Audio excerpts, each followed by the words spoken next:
પણ ભોળોનાથ પૂજાય, ભગવાન શિવ પૂજાય, એની અર્ધાંગના પાર્વતી અને ઉમા પૂજાય, પતિ પત્ની બે પૂજાય એમ નહીં, પણ બેના દીકરાએ પૂજાય, કાર્તિક અને ગણેશની પૂજા થાય.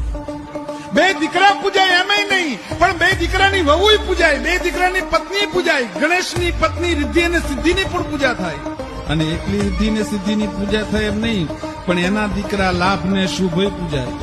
અને એકલા દીકરાના દીકરા પૂજાય, પોતાની પત્ની પૂજાય એવી રીતે નહીં, પણ એના ગળાના હરેના ઘરેણાય પૂજાય. એમ કહેવાય ગળાની માલિકા પહેરેલો સર્પ છે, એક ફૂંક મારે તો 14 ગામના લીલા કંચન ખંડને બાળી દે, એવું જે હળાહળ વિષ છે એ ગળાની માલિકા સર્પને મીટીને બેઠો છે દાદો. એ સર્પ પણ પૂજાય. અને સર્પ એકલો પૂજાય એમ નહીં, પણ જેની માથે સવારી કરી છે એ નંદી કોઠીઓ પણ પૂજાય.